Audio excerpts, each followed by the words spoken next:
आज का दिन बहुत ऐतिहासिक दिन है क्योंकि आज ही के दिन आरएसएस पर बैन लगाया गया था। किसने बैन लगाया था, क्यों बैन लगाया था, आगे इसकी जानकारी मैं विस्तार से आपको बताऊंगा। नमस्कार, मेरा नाम है नवीन कुमार नंदन और आप देख रहे हैं नेशनल दस्तक। आरएसएस का दावा है कि आरएसएस संगठन जो है वो राष्ट्रवादी संगठन है, लेकिन दैनिक भास्कर ने एक रिपोर्ट छापी है।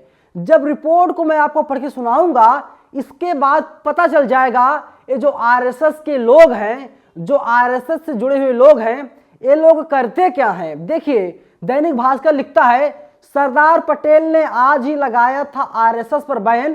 कहा था, संघ प्रेरित हिंसा ने कई लोगों की जान ली, राष्ट्रपिता महात्मा गांधी इसके ताजा शिकार थे।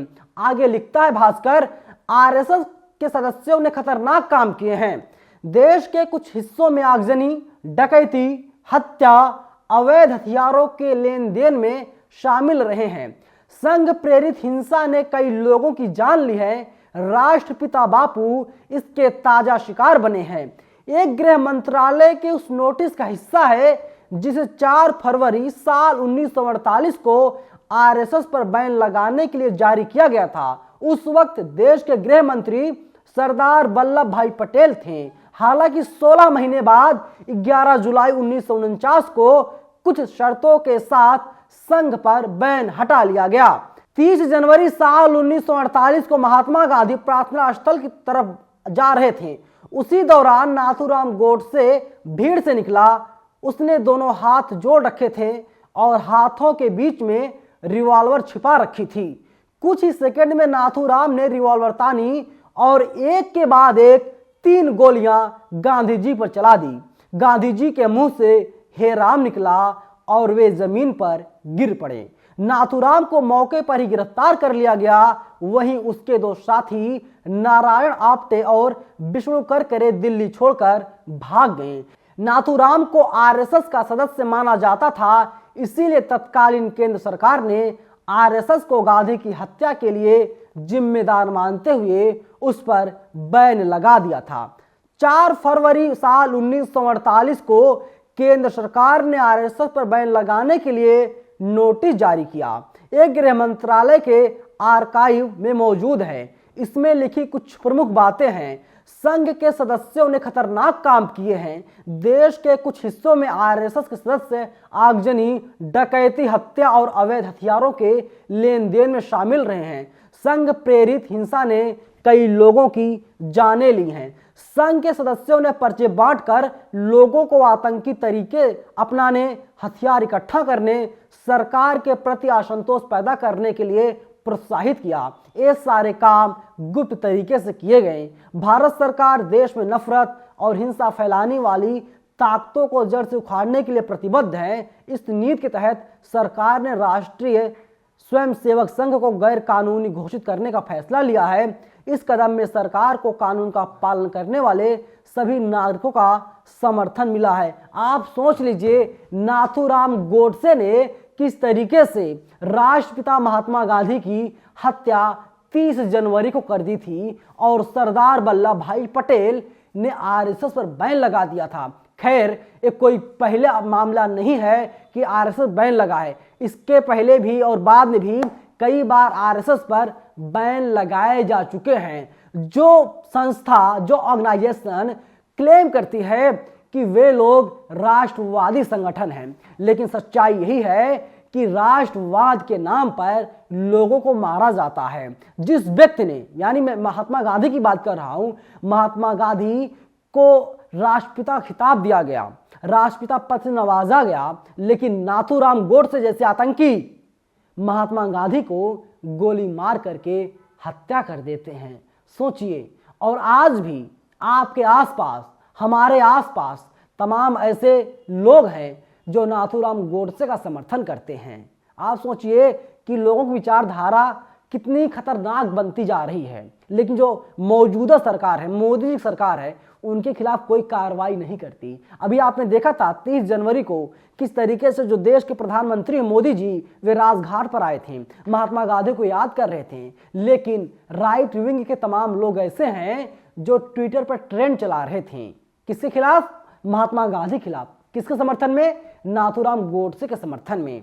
आप सोचिए कि विचारधारा लोग विचारधारा क्या है, लोग क्या सोचते हैं। लेकिन जिस तरीके से दैनिक भास्कर ने एक खबर छापी है, एक खबर काफी सराहनीय है। आगे भास्कर लिखता है, जुलाई 1948 में सरदार पटेल ने हिंदू महासभा के नेता श्यामा प्रसाद मुखर्जी को पत्र लिखा था। इसमें उन्होंने लिखा, मैं मानता हूं कि हिंदू महासभा के चरमपंथी लोग गांधी की हत्या की साजिश में शामिल थे। आरएसएस की गतिविधियां देश और सरकार के लिए खतरा है। हमारी रिपोर्ट के मुताबिक बैन लगने के बाद भी आरएसएस की गतिविधियां बंद नहीं हुई हैं। आरएसएस के लोग इस बैन को हटवाने के लिए लगातार प्रयास करते रहे। सितंबर साल 1948 का वक्त, उस समय तत्कालीन सर संघ चालक गोवलकर ने गृह मंत्री सरदार पटेल को पत्र लिख करके संघ से बैन हटाने की मांग की थी। इसके जवाब में पटेल ने पत्र में लिखा, हिंदू समाज को संगठित करना और मदद करना एक बात है, लेकिन उनके दुखों का निर्दोष और असहाय लोगों से बदला लेना दूसरी बात है। आरएसएस के सदस्यों के भाषणों में सांप्रदायिक जहर होता है। हिंदुओं को इकट्ठा करने के लिए जहर फैलाना जरूरी नहीं है। इस जहर की वजह से देश ने राष्ट्रपिता बापू खो दिया। गांधी जी के निधन के बाद आरएसएस के लोगों ने मिठाई बांट करके खुशियां मनाई। आरएसएस जुड़े पत्रकार यस गुरुमूर्ति द हिंदू के एक आर्टिकल लिखते हैं, गिरफ्तारी होने के 6 महीने बाद संघ के तत्कालीन सर संघ चालक एम.एस. गोवलकर को जेल से रिहा कर दिया गया। इसके बाद गोवलकर ने पंडित नेहरू और सरदार पटेल को पत्र लिख करके आरएसएस से बैन हटाने के लिए कहा। इसके जवाब में सरकार ने कहा कि उनके पास आरएसएस के गांधी हत्या में शामिल होने के सबूत हैं। इसके बाद गोवलकर ने सरकार को चुनौती दी कि उन सबूतों को सार्वजनिक करे और आरएसएस पर मुकदमा चलाएं। हालांकि सरकार ने कोई सबूत जारी नहीं किए। इसके बाद गोवलकर ने बंद पड़ी शाखाओं को फिर से चालू करने का आदेश दिया। नतीजन सरकार ने उन्हें फिर गिरफ्तार कर लिया। मामला जो है ये लगातार आगे बढ़ता जा रहा था। देखिए, वहीं एक किताब है धीरेन्द्र कुमार झा किताब गांधीज एशियन के मुताबिक नाथूराम ने 8 नवंबर 1948 को कोर्ट में एफिडेविट देकर कहा कि गांधी हत्या के वक्त वो आरएसएस का सदस्य नहीं था। उसने कहा, मैंने कई सालों तक आरएसएस में काम किया।